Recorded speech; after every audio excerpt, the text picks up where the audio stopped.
Jo em considero molt tímid. Hi ha gent que no s'ho creu i que al·lucina, però sí, jo crec que sóc una persona introvertida. Jo faig molt postureig. El senyor Posto fa molt postureig, òbviament, i és part de la gràcia.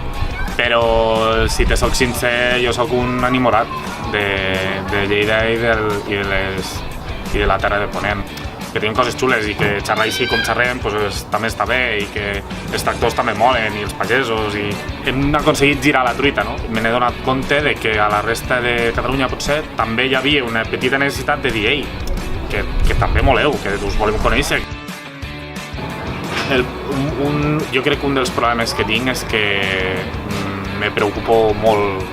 Ets molt patidor. Soc patidoret. Però és que és part de la gràcia. Si jo no hi posés tant cor amb el que faig, no aniria com va. I jo no tindria 20 apes solidàries. No ho faig per diners. A mi és que els quartos... És molt postureig dir que els quartos no t'agraden. Suposo que això ho diu la gent que va molt sobrada. Però jo no vaig sobrat i no tinc necessitats materials. Jo prefereixo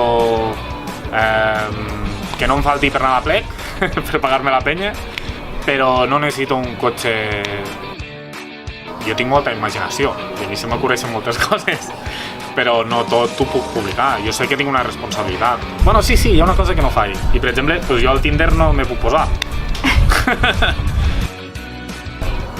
El titular de el senyor Posto se presenta com a alcalde, no.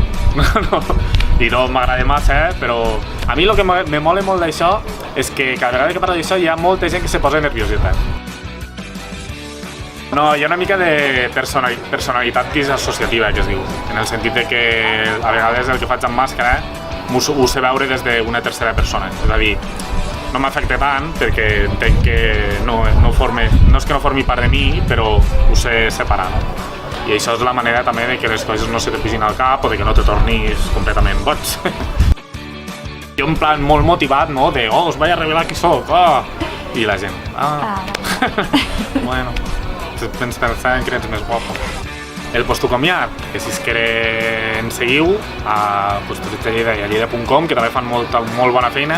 Ara fan una mica de postureig, però crec que és un dels mitjans de Lleida que fa alguna cosa com a més cultural i més atractiu i més en positiu, i jo per això m'agrada molt. A més que el nom el tenen superguai, lleida.com. I que si ens seguiu i que si ens col·laboreu amb les postocauses i que si podeu millorar una mica el vostre entorn de la manera que sigui, doncs que ho intenteu.